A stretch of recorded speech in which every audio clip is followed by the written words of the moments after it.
C'est parti, ça top. Super. Donc, bonjour tout le monde. Merci à l'école multimédia, à Pierre et Quentin, de nouveau de me donner ce petit temps de parole pour vous parler d'inclusion, d'accessibilité, des sujets qui me sont chers. Donc, aujourd'hui, on va voir effectivement comment on fait pour essayer de mettre en place de l'accessibilité, de l'inclusion dans les projets, amener une démarche d'accessibilité et d'inclusion. Donc, pour ceux qui ne me connaissent pas, je crois que je connais les UX, enfin la promo qui est là, parce que je pense vous avoir fait cours. Mais si jamais, donc je suis Chloé Béguin. Moi, mon objectif, c'est de construire avec d'autres personnes, de construire ensemble en fait un web qui profite à tous, et notamment tous les utilisateurs, toutes les utilisatrices. Pour ça, j'ai plusieurs spécialités. Je travaille dans l'accessibilité numérique et l'inclusion, l'assurance qualité web et l'UX design. Et donc, ça va avoir son importance pour juste après. Il faut bien noter que je suis indépendante. C'est-à-dire que quand j'interviens dans les équipes, moi, j'interviens d'un point de vue extérieur. J'essaye de comprendre au mieux leurs besoins, etc. Mais je ne suis pas interne aux équipes. J'interviens toujours de manière externe. Puisque donc, je suis indépendante et je propose des prestations de formation, de conception et d'accompagnement. Et depuis peu, je suis aussi habilitée je suis formatrice officielle Hopquest et donc je suis habilitée à vous accompagner si vous souhaitez passer la certification Hopquest. Deux petites notes. Une note importante, on considère sur cet horizon UX que vous avez consulté, que vous avez regardé les vidéos des précédents horizons UX où je présentais qu'est-ce que c'est l'accessibilité, qu'est-ce que c'est l'inclusion. Donc là, je ne vais pas représenter ce que c'est que l'accessibilité et ce que c'est l'inclusion. Je pars du principe que vous le savez. Si jamais vous avez des questions, bien évidemment, on peut revenir dessus, il n'y a aucun souci. Mais voilà, là, la présentation, c'est vraiment se demander comment on fait pour le mettre en place. Et je mets dans la discussion en commentaire le lien vers la vidéo YouTube. Et si vous écoutez ça en replay, bien sûr, c'est sur le YouTube de l'école multimédia. Super. Et une deuxième petite note, tout ce que je vais donner ici cet après-midi, déjà, ça ne vaut pas vérité à tous les coups. Vous aurez sûrement des contextes où peut-être ça ne s'adaptera pas. Et la deuxième chose, c'est que ça vient de mon expérience, c'est ma manière de faire, ma manière d'amener les choses.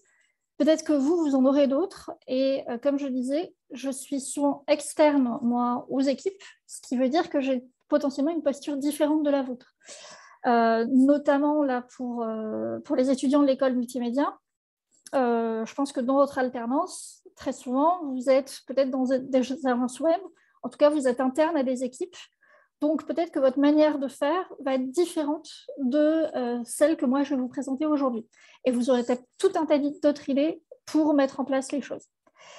D'ailleurs, je fais un petit spoil volontaire sur l'atelier qu'on aura ensemble dans quelques jours avec les étudiants de l'école multimédia. On va travailler ensemble sur comment justement vous pouvez faire pour amener une démarche d'accessibilité, pour amener une démarche d'inclusion dans vos entreprises actuellement. Et ça en tant qu'UX designer. Là, moi, la posture que je prends dans cette présentation, c'est une posture de consultante en accessibilité externe, puisque c'est souvent le rôle que je joue. Donc, c'est le rôle que je connais le mieux. On va travailler, du coup, ensemble sur comment on fait aussi quand on est interne à des équipes et qu'on est UX designer. Donc, vous allez voir, il y a plusieurs choses à prendre en compte. La toute première chose à prendre en compte pour amener une démarche d'accessibilité au sein d'une entreprise, c'est de comprendre le contexte dans lequel on intervient. Normalement, ça peut parler aux UX designers, d'identifier dans quel contexte on intervient. Là, moi, de mon expérience, j'ai pu retirer plusieurs problèmes, plusieurs problématiques que j'ai rencontrées de nombreuses fois. Le premier étant que très souvent, quand on me contacte, on me demande une conformité au RG2A. le RG2A, c'est le référentiel français sur lequel on se base pour faire en sorte pour vérifier que les sites sont accessibles ou pas. Alors, ça, en fait, ça s'appelle tout simplement faire un audit de conformité. Là, clairement, quand on vient me demander un audit de conformité, on n'est pas dans une démarche d'accompagnement. Il faut bien le différencier.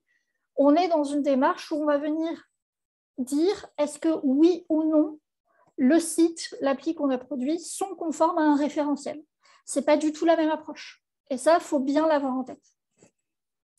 Le deuxième point, très souvent, on le retrouve dans beaucoup de sujets, c'est qu'il n'y a pas de budget alloué.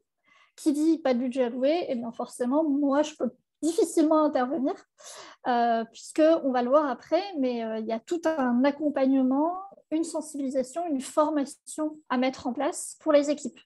Tout ça, bien évidemment, il faut allouer du temps, il faut allouer un budget. Le troisième point, c'est que la demande d'intervention arrive plutôt souvent en milieu ou en fin de projet.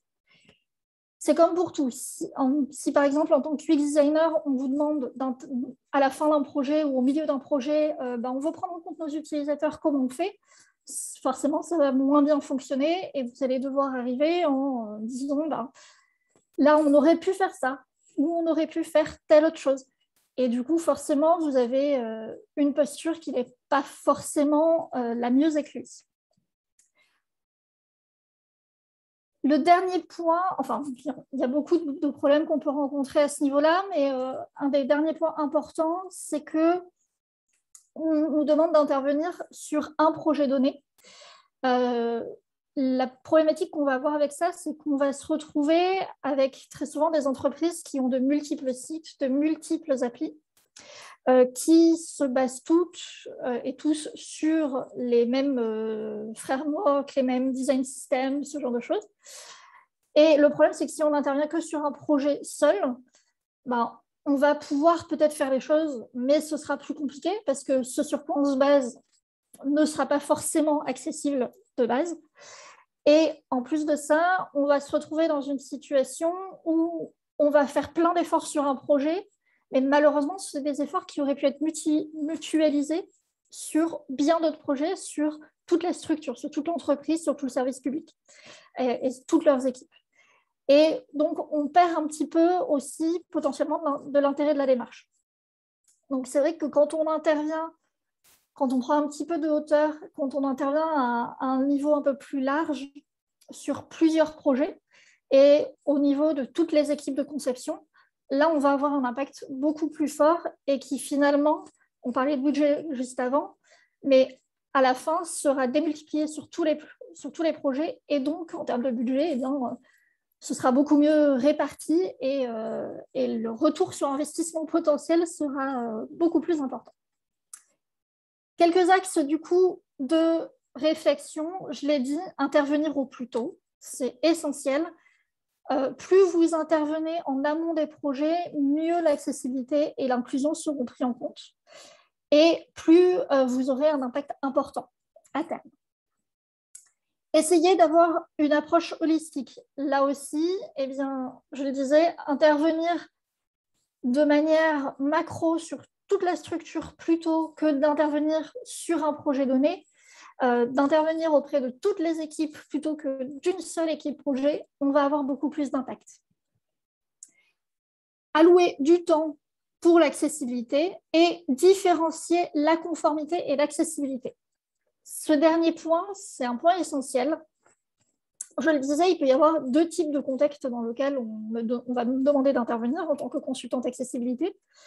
On va avoir l'accompagnement et on va avoir l'audit de conformité, l'audit ORG2A.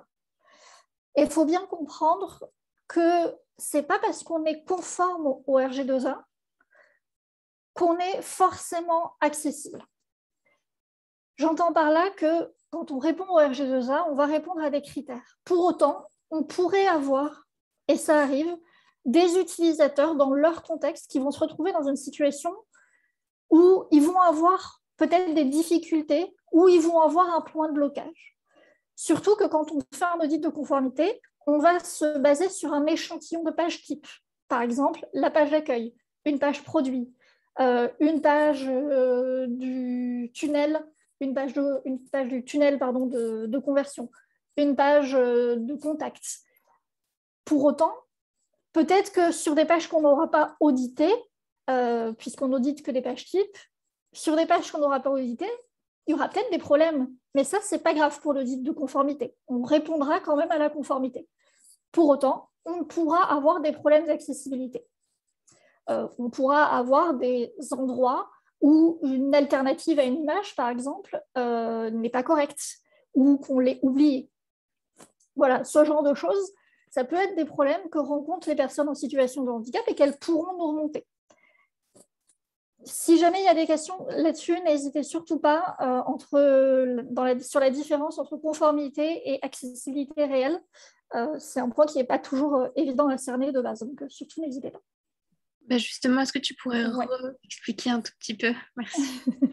Qu'est-ce qui était pas clair, parce que je ne leur explique pas de la même manière.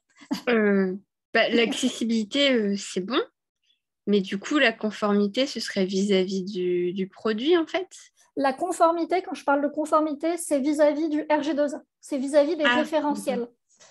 Donc, ça peut être vis-à-vis du RG2A, vis-à-vis des WCAG, des WCAG, les normes internationales. Ce qui veut dire que quand on fait un audit de conformité, on va aller voir si on est conforme ou pas à ces référentiels. Donc, on peut très bien être conforme à un référentiel, parce que toutes les pages qu'on aura auditées, qu'on aura pris dans notre échantillon, seront conformes. Pour autant, sur d'autres pages, qui seront finalement des pages construites en grande partie de la même manière que les pages qu'on aura auditées, mais elles auront des différences. Notamment, par exemple, l'exemple typique, c'est vraiment ces alternatives aux images, ces alternatives aux vidéos. On pourrait avoir aussi des documents PDF à télécharger qui ne seraient pas accessibles. Tout ce genre de choses, on va les retrouver à quelques endroits du site, mais on ne va pas les retrouver partout. Ce qui fait qu'on ne les aura pas forcément audités dans notre audit de conformité. D'accord. C'est plus clair? Oui. Super. Moi, j'ai une question aussi, Chloé. Vas-y. En fait, il y a donc des critères pour respecter la conformité, mais comment ça se fait qu'on n'intègre pas justement tous les petits détails? Alors, pourquoi ce n'est pas intégré dedans? Dans ton audit de conformité, ça va être intégré. On va aller... En fait, il faut vraiment avoir conscience de cet échantillonnage de pages. Par exemple, si tu as un site e-commerce, tu ne vas peut-être pas pouvoir aller auditer toutes les pages produits. T'imagines le boulot? Ce serait un truc monstre. Ton audit de conformité, il ne sort jamais. Ce qui fait qu'on va prendre des échantillons de pages, et notamment, par exemple, une page produit, qu'on va aller auditer. Peut-être deux s'il y a des différences, des grosses différences dans la construction de la page. Mais de base, on n'en prendra qu'une. Ce qui veut dire que sur toutes les autres, potentiellement, l'utilisateur pourra rencontrer des petits problèmes. Et il y a un deuxième point aussi, c'est qu'un site, ça vit. Un site, par exemple, un site e-commerce, tu vas sans arrêt avoir des nouveaux produits. Ce qui veut dire que l'audit de conformité, il arrive à un instant T. Par exemple, je ne sais pas, demain, 31 août 2021, vous faites faire un audit de conformité au RG2A. OK, très bien. Là, vous atteignez par grande chance le 100% de conformité. Super. Ça ne veut pas dire que quand vous allez rajouter des pages à la fin de la semaine, des fiches produits à la fin de la semaine, elles seront totalement conformes. Parce que vous allez rajouter des contenus et que ces contenus-là, l'auditeur n'aura pas pu les vérifier. C'est plus clair ou pas? Oui. Ok, merci. Donc, toujours sur l'audit. Alors, moi, effectivement, ces audits de conformité, c'est important de les faire pour montrer qu'on est dans une démarche d'accessibilité, qu'on fait des choses pour, et pour montrer qu'on se conforme à la loi, puisqu'il y a des lois autour de l'accessibilité numérique, en France, mais aussi à l'étranger. Après, dans un projet, c'est pas forcément super de l'utiliser, l'audit de conformité, justement pour tous les points qu'on a évoqués juste avant, parce que c'est des échantillons de pages, etc. Ce qu'on va plus utiliser pour accompagner un projet, ça va être ce qu'on appelle les audits d'accompagnement. Ces audits-là, en fait, ils vont, par exemple, pendant que, si vous êtes en mode agile, si vous utilisez les méthodes agiles, à chaque itération, le consultant AI accessibilité va aller regarder est-ce que la fonctionnalité est accessible ou pas. Et ça, c'est des petits audits intermédiaires. Ça permet de vraiment accompagner les équipes et leur dire « Ok, ça c'est super, il faut continuer à l'appliquer. » Ou il y a d'autres points, là, il faut qu'on fasse attention à telle et telle chose, et est-ce qu'on va le retrouver ailleurs? Donc, si on le retrouve ailleurs, comment on fait pour qu'à chaque fois qu'on va le produire, ce soit accessible? Là, on est vraiment sur un accompagnement.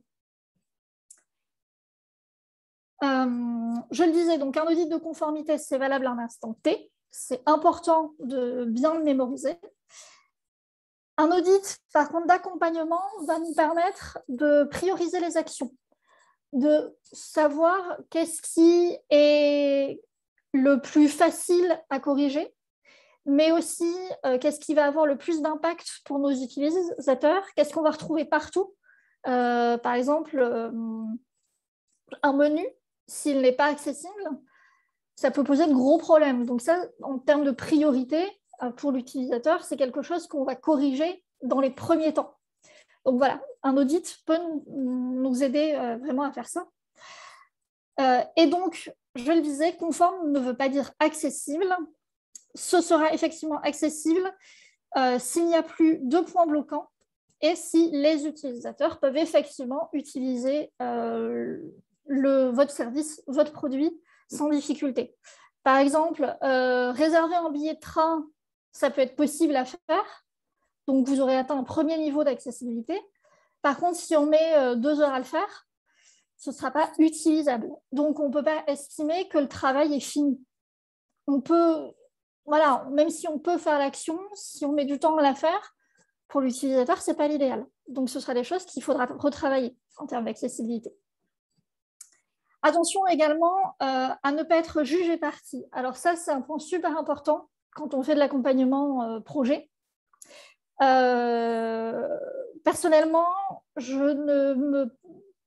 si j'accompagne une équipe, ce n'est pas moi qui fais les audits. Je demande à quelqu'un, à une personne extérieure au projet. Parce que déjà, on voit pas forcément, on est humain, hein, même en tant que consultant en accessibilité, donc il y a des choses qu'on peut avoir oubliées, c'est tout à fait possible. En plus, le consultant externe externe au projet, j'entends, aura vraiment un œil nouveau et donc pourra faire de nouvelles propositions. Et en plus, si c'est le consultant accessibilité interne au projet qui fait l'audit, ça veut dire que, il pourrait être très mal perçu en fait et être vu vraiment comme un petit peu comme le méchant flic. Donc voilà, moi à mon sens, c'est beaucoup plus intéressant quand on accompagne un projet de ne pas faire ces audits, ou alors vraiment des petits audits d'accompagnement, mais certainement pas des audits de conformité. Le deuxième point, une fois qu'on a compris le contexte, c'est de comprendre à qui l'on s'adresse. Là, pour le coup, ça devrait bien vous parler aussi en tant que UX designer. Là, on va s'intéresser plutôt aux équipes du projet.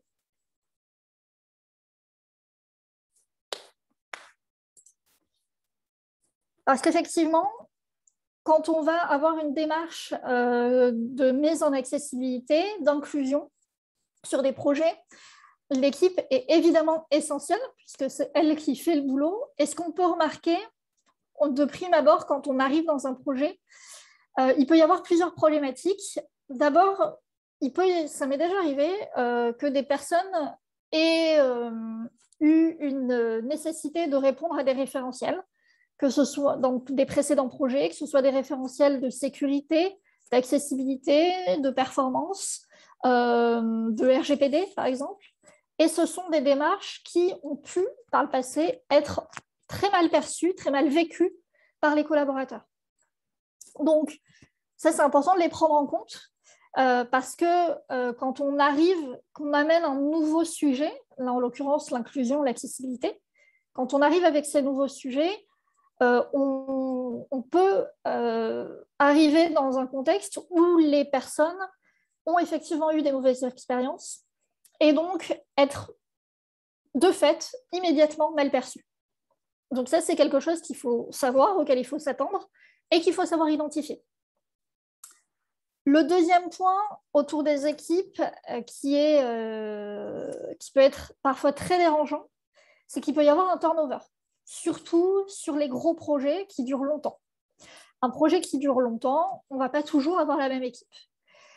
Donc, ça veut dire que derrière, quand on va, vous allez voir, ça va être les sujets suivants sur lesquels on va travailler.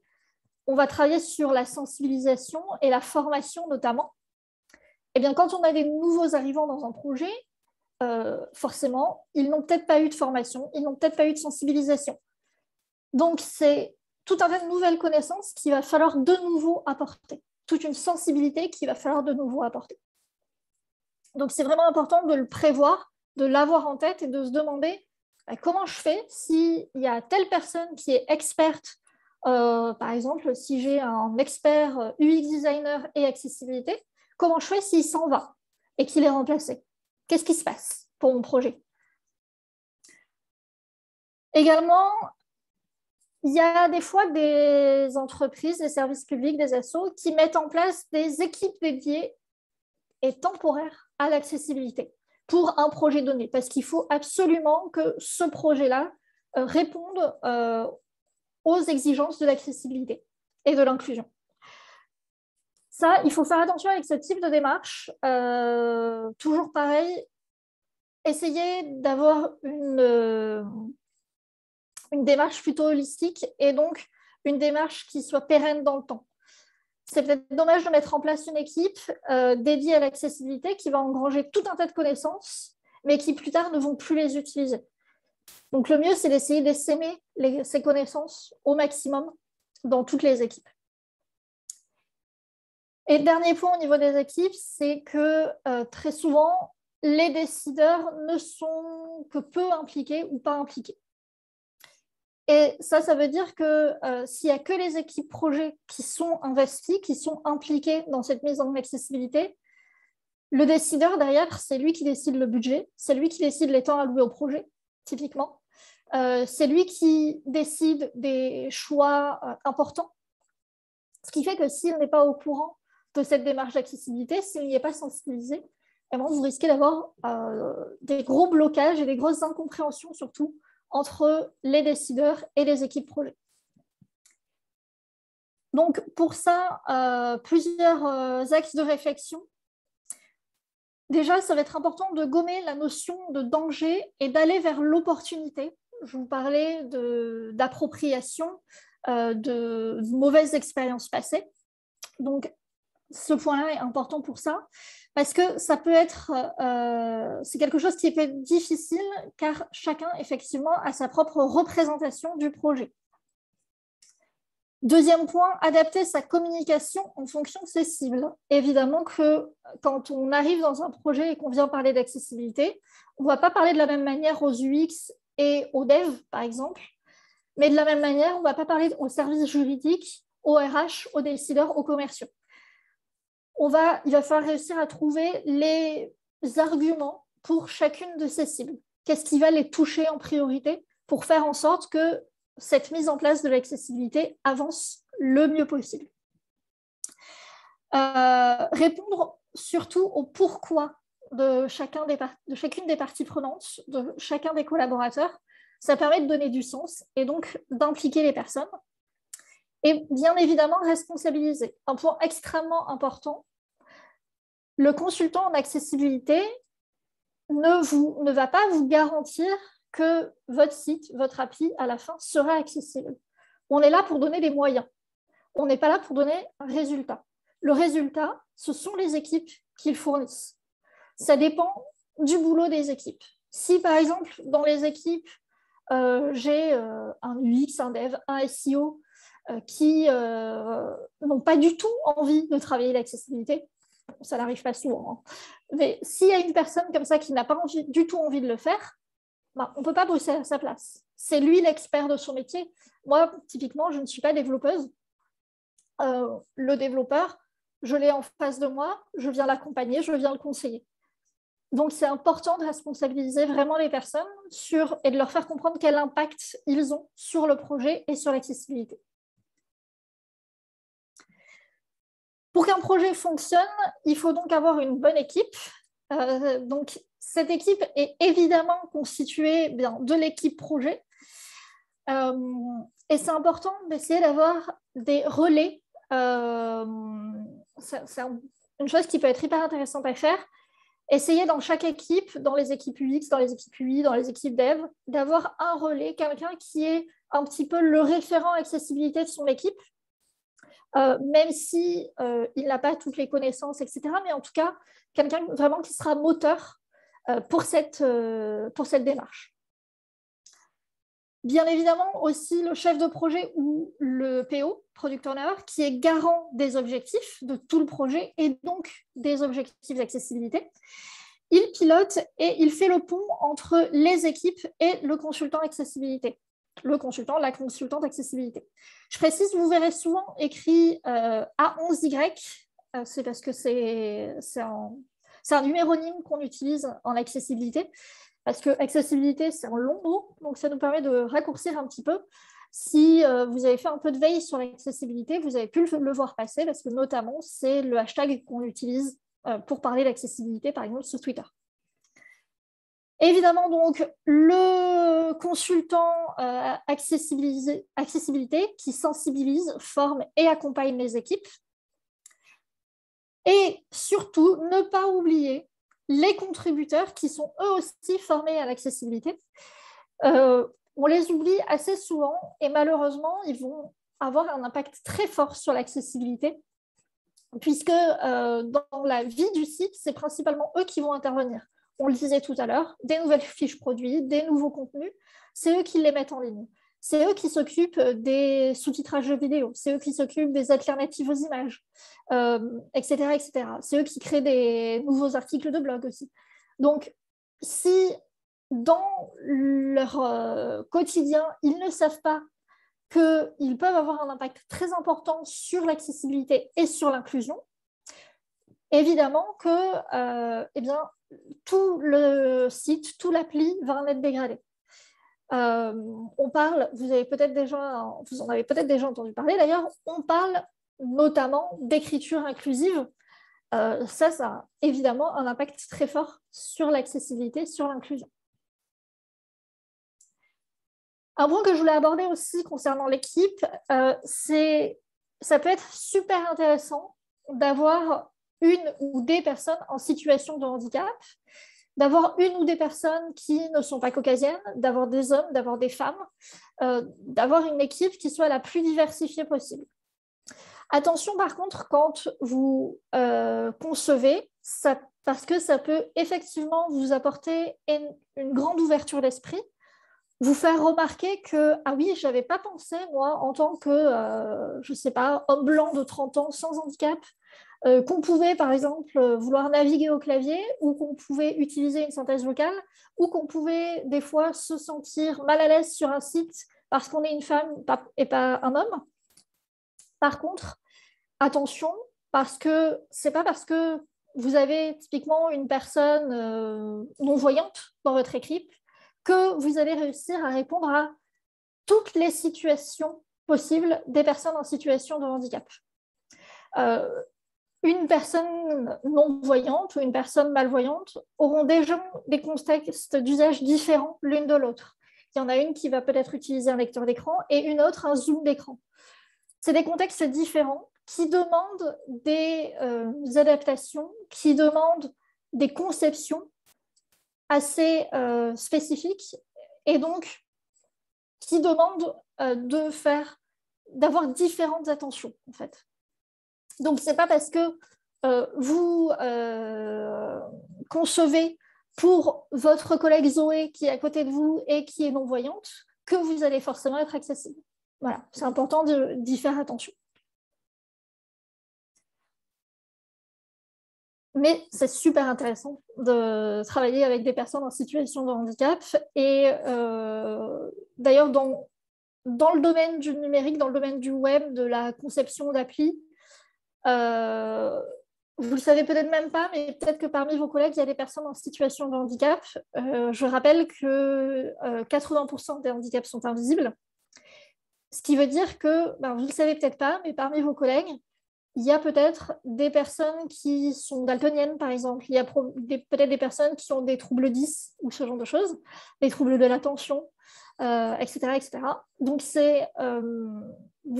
voilà, il y a vraiment énormément de professionnels dans le domaine du numérique qui sont en situation de handicap.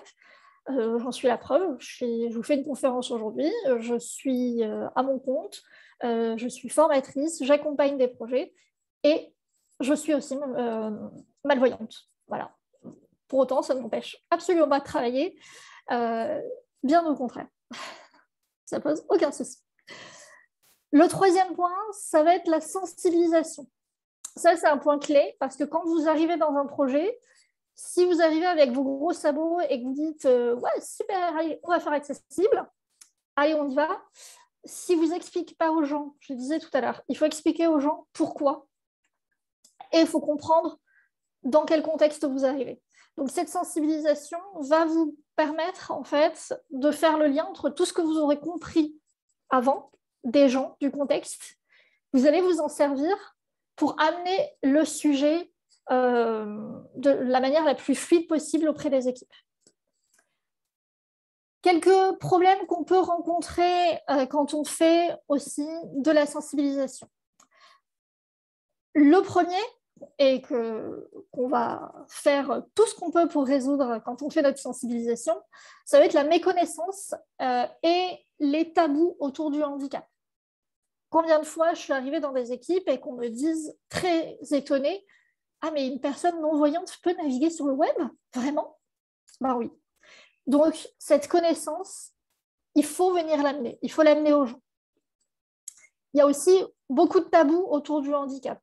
Vous allez vous retrouver peut-être face à des gens qui n'auront pas forcément envie de parler du handicap, soit de leur situation personnelle, parce qu'ils n'auront pas envie de venir, ils ont peut-être l'impression de venir se livrer, soit ils ont peur d'être maladroits et donc ils préfèrent ne pas en parler. Donc là, il faut essayer tout simplement d'arriver d'être, en tout cas personnellement c'est ma méthode, j'essaye d'être le plus simple possible, d'en parler le plus librement possible et au fur et à mesure, ça se dénoue de lui-même. Vous avez aussi beaucoup d'idées reçues autour de l'accessibilité numérique et vous allez voir que chaque métier a ses propres idées reçues. Par exemple, chez les UI, chez les graphistes, on va avoir l'idée reçue, un site accessible, c'est forcément un site moche. C'est absolument pas vrai. Donc là, vous pouvez trouver des méthodes pour essayer de déconstruire ces idées reçues, pour venir montrer qu'elles sont potentiellement infondées. Et dans la majorité des cas, elles sont infondées. Et enfin, surtout, bien évidemment, un manque de formation. Encore aujourd'hui, c'est dommage, c'est comme ça, à part à l'école multimédia, du coup. Les étudiants en web, en numérique, ne sont pas formés à l'accessibilité numérique. C'est tout simplement un sujet qui n'est pas évoqué très souvent dans les formations. Ce qui fait qu'on arrive dans les équipes à avoir des professionnels qui tout simplement ne connaissent pas, ne sont pas formés, et donc ont des pratiques qui n'incluent pas l'accessibilité. Pour cette sensibilisation, la première question à se poser, c'est à qui va s'adresser cette sensibilisation? Surtout, prenez le public le plus large possible. Évidemment, les équipes projets, UX, UI, marketing, développeurs, etc. Mais aussi les décideurs, on en a parlé tout à l'heure, et tout ce qui est service juridique et RH. Ça n'a pas de soi de base d'aller s'adresser aux services juridiques et au RH. Pourtant, vous pouvez trouver des alliés de poids quand vous allez les voir, notamment le service juridique, parce que eux, potentiellement, ils peuvent recevoir des plaintes de la part d'utilisateurs autour de l'accessibilité, autour de l'inclusion. Ils peuvent aussi se retrouver dans une situation où ils doivent faire respecter finalement la loi aux équipes projets. Donc, ils ont un très fort intérêt, eux, à ce que les équipes projets prennent en compte cette accessibilité. De la même manière, surtout si vous travaillez sur des projets à l'international, vous allez potentiellement vous retrouver, notamment par exemple sur des projets qui auront des utilisateurs américains ou canadiens. Il faut savoir qu'aux États-Unis et au Canada, il y a des procès pour discrimination contre les sites contre les producteurs de sites dont les sites ne sont pas accessibles et dont les applications mobiles ne sont pas accessibles. Donc là, le service juridique, évidemment, ils vont trouver de l'intérêt à votre démarche. Ils vont trouver un intérêt à ce que vous veniez appuyer leurs paroles, appuyer leur volonté de faire des choses accessibles et inclusives. Comment vous pouvez convaincre? Il y a plein d'arguments possibles. Et là, toujours pareil, suivant la cible à laquelle vous allez vous adresser, vous avez des leviers différents. Je le disais tout à l'heure, tout simplement la loi et tout ce qui peut être autour des procès que des assos ou des personnes physiques pourraient intenter contre des sites, des applis pour discrimination parce qu'ils ne seraient pas accessibles.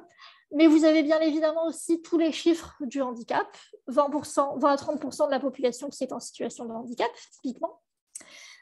Tout ce qui est bénéfice induit et l'inclusion au sens large. Donc, par exemple, le fait d'évoquer que quand on fait les choses accessibles, quand on fait les choses inclusives, ça va servir à plein d'autres personnes, pas seulement aux personnes en situation de handicap. Qu'il va y avoir pas mal d'impacts positifs sur les SEO également. Là, vous avez tout un tas d'articles si vous souhaitez trouver des arguments, mais c'est vrai qu'on retrouve pas mal de choses qui peuvent être utiles en accessibilité et en SEO. Il y a une expression qui dit que Google est le plus grand des handicapés, puisque c'est un robot et qu'il a besoin, par exemple, d'alternatives aux images. Bon, ça, c'est un point commun avec l'accessibilité et le SEO. Aussi pour tout ce qui va être service de communication, mais aussi pour les commerciaux, l'image de marque de l'entreprise. Forcément, ça peut rentrer dans une démarche éthique, dans une démarche de RSE, etc. Et bien évidemment aussi élargissement de l'audience aux personnes en situation de handicap. Là aussi, vous allez parler potentiellement aux commerciaux, aux décideurs. Là, en fait, à vous de trouver vos arguments. Je vous en ai fait une liste, elle n'est absolument pas exhaustive. À vous de trouver vos arguments en fonction des personnes à qui vous vous adressez, en fonction de votre contexte et en fonction de ce sur quoi vous êtes le plus à l'aise aussi. Les arguments que vous arrivez le mieux à étayer, le mieux à expliquer. Dans tous les cas, un point qui va être important quand on fait cette sensibilisation, ça va être de montrer et de faire expérimenter, puisque rien ne vaut l'expérimentation pour comprendre des notions qu'on ne connaît pas. Ça peut passer par des démos de livres en braille, des démos de synthèse vocale. Et je vous ai mis un petit lien que j'ai l'habitude de partager, qui est sur le site d'Atalant, Agisson, qui permet à n'importe qui de pouvoir se mettre en situation, par exemple en situation d'une personne qui aurait des tremblements, d'une personne qui serait daltonienne, d'une personne qui utiliserait une synthèse vocale, etc. Vraiment, l'expérimentation, c'est ce qui vous permettra de faire passer le plus facilement possible votre propos, de sensibiliser le plus facilement possible. Enfin, un petit point également pour cette sensibilisation, vous avez l'approche de l'assurance qualité web et d'Opquest. C'est en fait Opquest et l'assurance qualité web, c'est une démarche transversale qui va parler à la fois de sécurité, de performance, de SEO, d'accessibilité. En gros, l'assurance qualité web traite de tous les sujets et permet d'atteindre déjà une première marche pour faire en sorte que tous les utilisateurs puissent accéder sans grande difficulté à l'information, puissent avoir une expérience utilisateur qui, au minimum, fonctionne. Ce qui veut dire que, et je l'ai vu plusieurs fois, quand on commence par une démarche d'assurance qualité web, et notamment en faisant passer la certification UpQuest à ses collaborateurs, quand on commence par ça, ça permet d'avoir une bien meilleure transversalité de tous les professionnels, de tous les membres de l'équipe, et d'avoir un langage commun à tous les membres de l'équipe. Et ça, c'est super important quand on veut commencer une démarche vers l'accessibilité et l'inclusion, mais aussi quand on veut démarrer une démarche vers la sécurité des données, vers la performance, etc. C'est vraiment une très bonne première marche globale qui va vous permettre ensuite d'aller vers des démarches beaucoup plus spécifiques.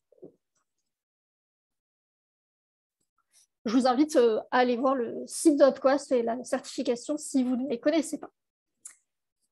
Le point suivant, ça va évidemment être la formation. Donc là, les problématiques qu'on va rencontrer, eh bien, c'est un petit peu les mêmes, enfin, ce sont les mêmes que pour la sensibilisation, mais on va venir encore plus appuyer. Là, ce qui va être important sur les formations, ça va être de déterminer le niveau de connaissance de chacun et de chacune des membres de l'équipe, que ce soit au début du projet, mais tout au long, pour montrer qu'ils montent en compétences au fur et à mesure. Et nous, pour savoir en tant que formateur, où est-ce qu'on cale le niveau finalement de notre formation. Est-ce qu'on s'adresse à des débutants, à des niveaux intermédiaires ou à l'inverse, à des personnes qui connaissent déjà très bien le sujet et on va pouvoir aller plus rapidement sur quelque chose de beaucoup plus poussé. Il faut une formation pour chacun des métiers en amont du projet. Ce qui veut dire que vous faites une formation par typologie de métier, pas une formation commune aux UX, UI, développeurs et SEO par exemple. Ça va être une formation pour chacun des métiers, puisque les guidelines à mettre en place seront différentes d'un métier à l'autre. Également des formations pour chaque nouveau collaborateur. Je le disais au tout début, pérennité des connaissances. On fait en sorte que, au fur et à mesure du turnover des équipes, tout le monde soit quand même formé. Également faire des piqûres de rappel régulièrement. Alors quand je dis ça, c'est pas pour être péjoratif par rapport aux équipes, mais on constate qu'au bout d'un moment, au bout de 6 mois, au bout d'1 an, malheureusement, les connaissances se perdent un peu, donc ça peut être intéressant de faire des petites piqûres de rappel. Vous pouvez aussi diversifier le format de vos formations, des formations présentielles bien évidemment, mais aussi du tutorat ou du learning par exemple. Et vous pouvez faire également des ateliers réguliers pour parler par exemple d'une problématique rencontrée par les équipes, d'une difficulté ou d'un challenge qu'ils ont relevé. Ça aide aussi à motiver les équipes, ça aide aussi à montrer finalement à tout le monde le travail qui a été accompli. Donc c'est assez intéressant. Ça permet aussi beaucoup d'échanges entre les membres des équipes et c'est toujours bien l'échange. Maintenant, on va rentrer dans le cœur. Maintenant qu'on a fait toute cette présentation, on a bien compris à qui on s'adresse, on a bien compris notre contexte, on a sensibilisé, formé tout le monde. Là, on est bien, on peut partir, on peut commencer le projet. Donc, dans l'accompagnement, la première étape va être d'avoir quelques petits points de vigilance, finalement, dans notre accompagnement. Le premier, attention à ne pas démotiver les équipes. Là, il faut donner des objectifs intermédiaires qui soient facilement atteignables. Si vous demandez à votre équipe de tout de suite respecter les référentiels, ils vont avoir l'impression d'avoir une énorme montagne à gravir et ce sera très compliqué, ils vont être démotivés avant même d'avoir commencé. Donc, des objectifs intermédiaires, ça fonctionne toujours assez bien. C'est valable pour l'accessibilité et l'inclusion, mais c'est valable pour plein d'autres choses. Prendre en compte, évidemment, l'humain tout au long du projet et identifier ce que chacun perd et ce que chacun gagne. Quand on démarre un projet et qu'on vient amener un nouveau sujet, certains pourraient avoir l'impression qu'on vient leur dire qu'ils font mal leur travail, par exemple. Ça, c'est quelque chose qu'on retrouve très fréquemment. C'est pas ça, on vient simplement leur amener de nouvelles connaissances, de nouvelles compétences. Mais ça, c'est pas toujours bien perçu. Donc, c'est quelque chose auquel il faut être attentif. Évidemment, impliquer les gens, s'ils participent et collaborent, ils vont se reconnaître dans le projet. Mesurer, évidemment, le niveau d'adhésion, et ça régulièrement. Et bien avoir en tête que chaque collaborateur doit être reconnu. Là, c'est des éléments finalement de management de ces équipes. Bien avoir en tête également que chacun a un rôle à jouer, quel que soit son métier. Il faut que chacun puisse comprendre son périmètre. Donc, quel impact vont avoir mes choix, mon design ou mon développement, suivant mon métier, sur le reste du projet. Toujours pareil, penser transversalité. Avoir des bonnes pratiques, des guidelines dédiés pour chacun des métiers. Toujours, je le disais tout à l'heure pour la formation, chaque métier ne va pas avoir les mêmes bonnes pratiques, les mêmes guidelines. C'est important que chacun se focalise ce sur quoi il va avoir un impact. Pour ça, on a notamment, par exemple, les notices Access Web qui sont très bien. Et moi, ce que j'ai l'habitude de faire quand j'arrive dans un projet, c'est que je fais ce travail-là, en fait, ce type de travail-là, un petit peu comme les notices Access Web, mais avec les exemples de la structure, les exemples de l'équipe dans laquelle je me trouve. Ça permet que les personnes puissent vraiment prendre en main beaucoup plus facilement ces notices et puissent du coup appliquer les bonnes pratiques, les guidelines. Avoir également de bons outils, de bonnes extensions navigateurs, de bons plugins. De base, en tant que consultante accessibilité, je vais arriver avec un petit package pour chacun des métiers et leur dire, ben voilà, sur vos postes, sur vos navigateurs, vous pouvez installer tels outils, tels plugins, de manière à avoir beaucoup plus de facilité à implémenter l'accessibilité.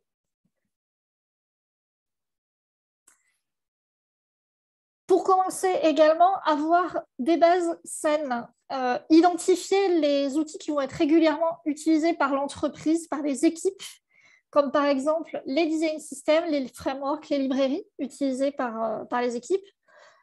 Si elles-mêmes ne sont pas accessibles, si elles ne respectent pas les guidelines d'accessibilité, déjà on ne part pas très bien. Donc c'est important d'avoir ce travail-là en amont, de manière à s'assurer qu'après, quand on va se servir de ces outils, eh bien, on part sur des bonnes bases. Parce qu'après, voilà, on va pouvoir les utiliser les yeux fermés sans se poser la question est-ce que là, c'est accessible ou pas.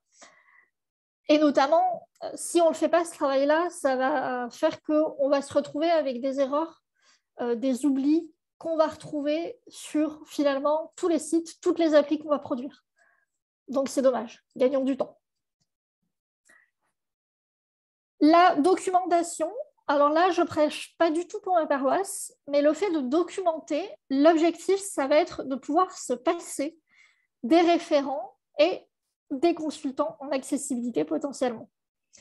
Mais moi, c'est mon rêve, hein, qu'on puisse se passer de moi.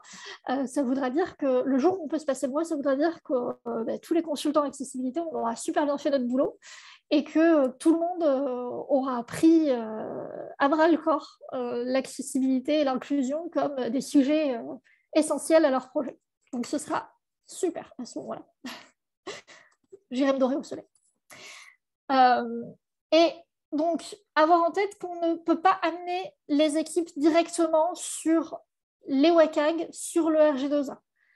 Ce sont des documentations qui sont extrêmement lourdes à prendre en main, même quand on est consultant en accessibilité. Donc, surtout, ne mettez pas ça dans les mains de quelqu'un qui ne maîtriserez pas très bien le sujet. Et surtout qu'il faut bien avoir en tête que surtout le RG2A, c'est un outil pour vérifier si un site, une appli sont accessibles. Ce ne sont pas des outils pour nous aider à mettre en accessibilité. C'est des outils de vérification, vraiment. Donc, ne pas prendre ça de suite pour commencer. Je parlais des notices par métier. C'est évidemment extrêmement important à mon sens, mais peut-être que vous aurez d'autres méthodes, peut-être que vous trouverez d'autres astuces à mettre en place au sein de vos équipes. Également, ce que j'aime bien utiliser, moi, c'est des fiches de do and don't par métier. Donc, par exemple, et là, très volontairement, je ne donne pas un exemple pour les UX designers. Je vous laisserai en trouver lors de l'atelier de vie. Donc, par exemple, vous pouvez mettre du code conforme et du code non conforme sur ces fiches, avec, bien évidemment, surtout des exemples de l'entreprise, de la structure dans laquelle vous vous trouvez. Et là, par contre, faites très attention que sur ces fiches, votre code il soit parfait, parce qu'en général, les équipes vont reprendre, vont copier-coller directement ce qu'il y a sur ces fiches pour les mettre dans leur code. Donc, il faut faire vraiment attention à ça. Soyez vraiment très minutieux sur ces fiches. Et avoir bien évidemment une bibliothèque de composants, un design system, je ne le redirai jamais assez, de l'entreprise qui soit accessible et qui soit inclusif. Vous avez aussi des outils qui vont vous aider, qui sont les outils de test automatique. Déjà pour vérifier votre code, est-ce que la grammaire du code est correcte? Donc ça, ce sont les outils du W3C. Et pour vérifier déjà les premiers prérequis d'accessibilité. Ces tests automatiques vont nous permettre de vérifier à peu près 25% des critères d'accessibilité. Donc, quand je parle de critères d'accessibilité, c'est au niveau du RG2A, donc c'est 25% des critères du RG2A. Donc, c'est déjà pas mal, ça fait déjà une première marche importante. Et ça va être intéressant de les faire aussi régulièrement pour voir votre avancée, parce que c'est facile à faire, c'est rapide à faire. Vous faites mouliner l'outil, tout simplement, et il va vous remonter un score.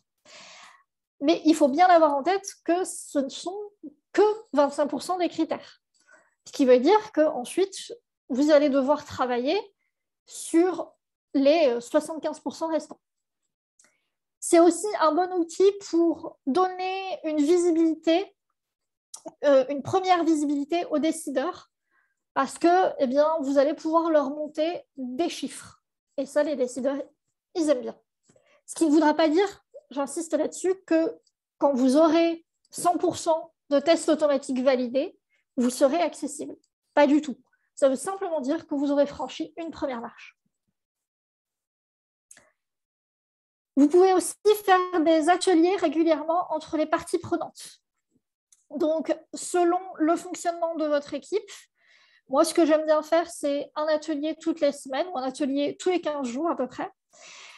Donc, ça peut être intéressant de prévoir un atelier avec une thématique. Je ne sais pas, ça peut être par exemple les contrastes de couleurs, comment on fait pour travailler les contrastes de couleurs, comment on va travailler notre charte graphique, par exemple, sur une fonctionnalité donnée, je ne sais pas, la mise au panier, par exemple. Comment on travaille tous ensemble là-dessus. Ces ateliers vont vous permettre, vous garantir une bonne implémentation des fonctionnalités, des chartes graphiques, etc. Une bonne implémentation finalement de la thématique que vous aurez choisie. Ces ateliers, ça va être intéressant de les faire avec les parties prenantes du projet, donc notamment UX et UI designer, le dev front et les dev front, les dev front, et le consultant, la consultante, le consultant en accessibilité. Et ça va vous permettre, là aussi, de vérifier tout au long du projet que ce que vous mettez en place, c'est en cohérence avec votre démarche d'accessibilité. Et en même temps, avec tout le reste, tout ce que vous souhaitez mettre en place, rien de tel que la communication aussi entre dev, UX, UI, pour que les choses se passent bien. Et donc, c'est exactement la même chose avec l'accessibilité. Aussi, pour que l'accessibilité soit vraiment prise en compte et que là aussi les équipes soient impliquées, ça va être intéressant de faire des tests manuels, des inspections manuelles régulières. Donc, par exemple, en mesurant les contrastes, en faisant des navigations au clavier, en agrandissant les caractères, en vérifiant les alternatives textuelles aux images, aux vidéos, aux schémas, etc. Toutes ces vérifications, si vous les faites régulièrement, ça veut dire que régulièrement, vous allez vérifier que vous prenez bien en compte l'accessibilité. Pour ça, vous avez un outil qui est, à mon sens, génial. C'est EasyCheck, A First Review of Web Accessibility du W3C. Je vous ai mis le lien ici. Ce qui est bien avec ces petits tests automatiques, c'est que vous allez faire de manière automatique, et régulièrement, c'est que vous allez vous retrouver au début, les équipes vont peut-être avoir quelques difficultés à les faire, ça va peut-être être un peu long. Typiquement, naviguer au clavier, tout le monde ne sait pas forcément le faire de base. Mais après, au fur et à mesure, en fait, c'est des automatismes que les équipes vont prendre et elles vont le faire d'elles-mêmes. Et ces revues, finalement, ces vérifications vont être beaucoup plus rapides à faire et vont être beaucoup plus automatiques. Et c'est pour ça, gros point de vigilance là à avoir, surtout ces vérifications, ces tests, c'est à l'équipe projet de les faire, pas à la consultante ou au consultant en accessibilité. C'est important que les équipes le prennent à leur charge qui, je vous le dis, au fur et à mesure, sera beaucoup moins conséquente et deviendra vraiment automatique. C'est important qu'ils le prennent à leur charge parce que ça va les impliquer là aussi, vraiment. Et enfin, quelque chose que vous connaissez bien, ce sont les tests utilisateurs. Les tests utilisateurs, ils viennent vraiment à la fin. Ils viennent une fois que vous avez eu une démarche d'accessibilité.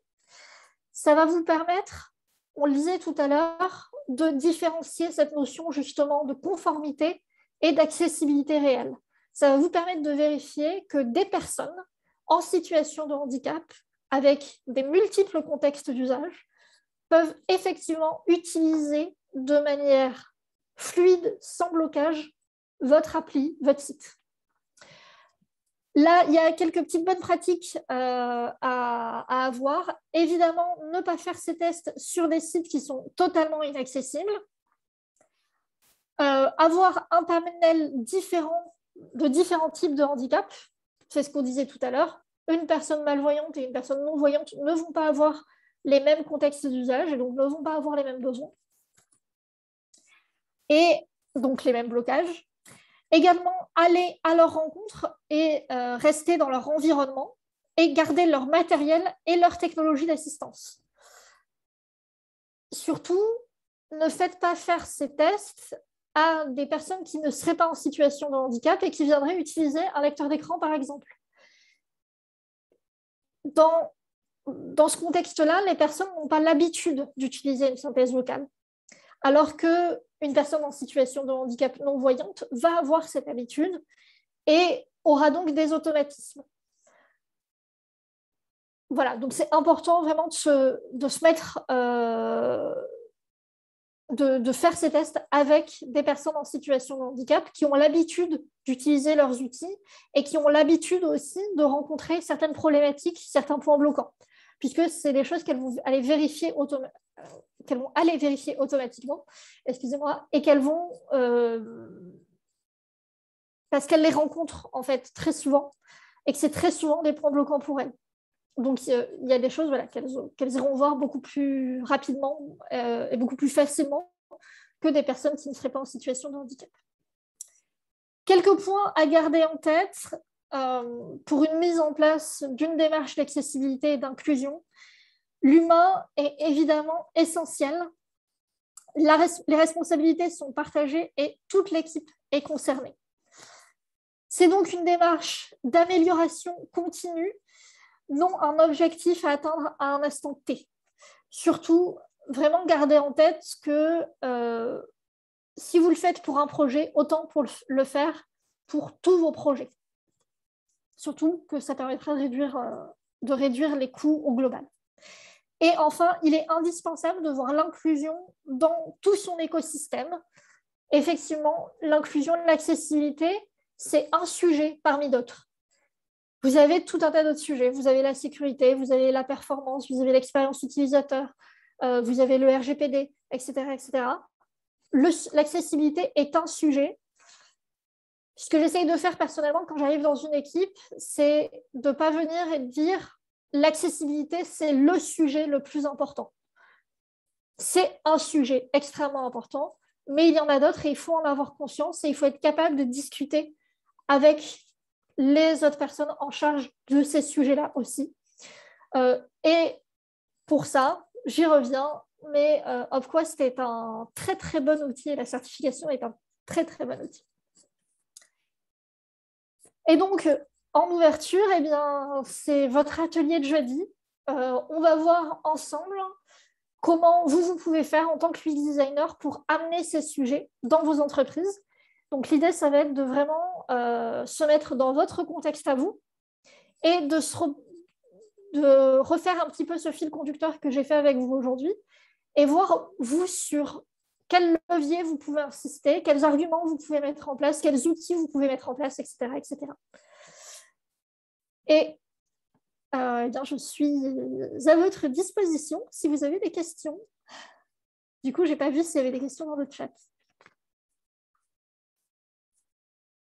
Je vais ouvrir le chat. Merci beaucoup, Chloé. Oui, dans le chat, j'ai partagé les liens que tu montrais, comme ça, tout le monde a pu les voir. Et... n'hésitez pas, si vous avez des questions à poser à Chloé, bien entendu, on a une dizaine de minutes devant nous et après, on partira avec Noémie. Vas-y. Moi, j'aurais une question. Tu as évoqué un petit peu la question du design system et que c'était important. Ouais. Et je voulais savoir, dans le cas, en fait, un design system, ça prend énormément de temps à être élaboré. Dans le cas où, en fait, on se rend compte après coup que, justement, il y a des problèmes en termes d'accessibilité, comment gérer ce type de situation, quoi. Voilà. Alors là, tu vas avoir différents cas de figure.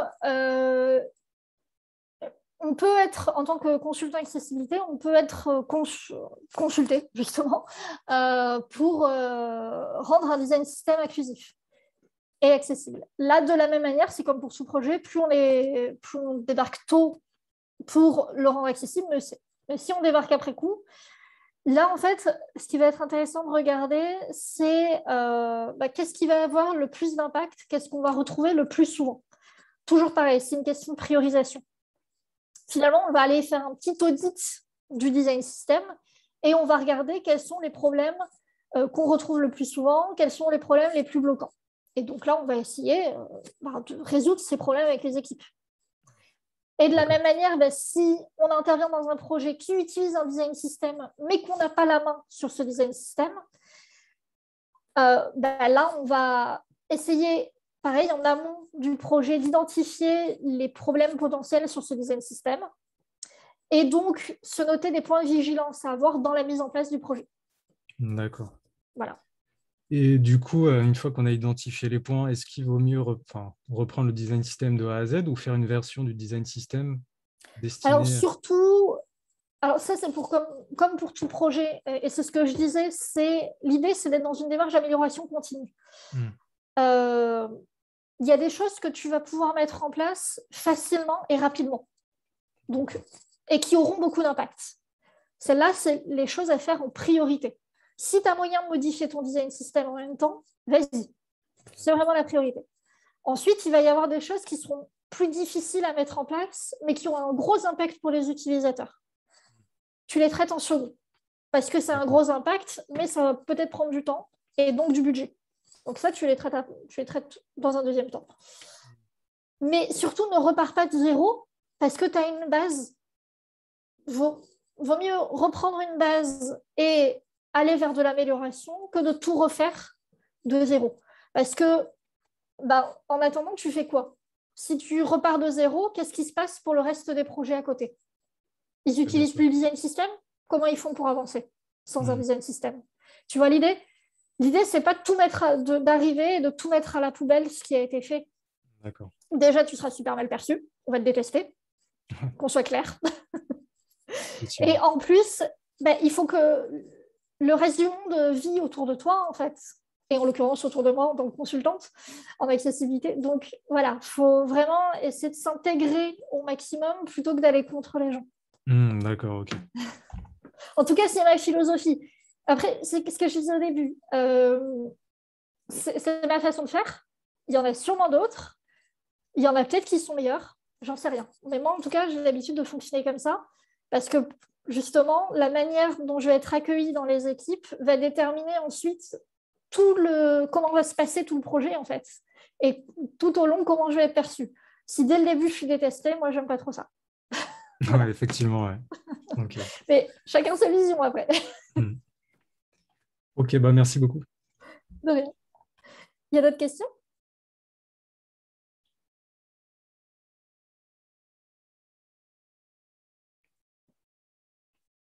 Je rouvre le chat en même temps. Alors, je vois dans le chat, je n'ai pas de questions. Ok, c'était très intéressant et j'ai hâte d'effectuer l'atelier de jeudi. Moi aussi. Cela pourrait m'être grandement utile au vu du service proposé par mon entreprise. Super, on aura largement l'occasion du coup d'en discuter, Bastien, jeudi. Et j'espère effectivement pouvoir t'aider au maximum.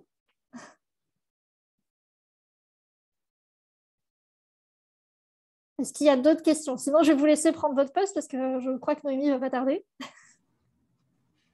Ouais, là, on va avoir 5 minutes pour souffler un petit peu. Bon. Merci beaucoup, Chloé. C'était génial de t'avoir. Et comme d'habitude, je t'envoie les slides pour qu'elles puissent être partagées. Ouais, pas de souci. Et comme ça, on vous retrouvera ça donc, encore une fois sur la communauté de Notre Panique. Donc, je vous taguerai là-dessus. Et puis, du coup, nous, on se retrouve très bientôt. C'est jeudi. C'est jeudi, ouais. Si je ne me trompe pas, c'est jeudi. Ouais. On se retrouvera jeudi et juste avant toi, il y aura une conférence de Nathalie Rosenberg qui nous parlera de l'accompagnement dans les grands projets publics. Donc ça sera... Et ça va être super intéressant, je pense, avec Nathalie. Ouais. Je la connais un peu. Ah, tu la connais un peu en plus? Ah, génial. Ouais. On pourra prendre un tout petit peu de temps entre le talk et le workshop pour discuter. Donc n'hésite pas si tu veux nous rejoindre à partir de 13h. J'espère que j'en aurai le temps. C'est surtout ça. En tout cas, merci beaucoup. C'est toujours un plaisir d'intervenir à Horizon X. Pour nous aussi. À bientôt. C'est vrai, c'est top. Allez, à bientôt. Et puis nous, on se retrouve Allez, on va se donner 5 minutes. On se retrouve à 32. Comme ça, vous allez pouvoir souffler un petit peu. Et on se retrouve avec Noémie Lecor. Allez, à tout de suite.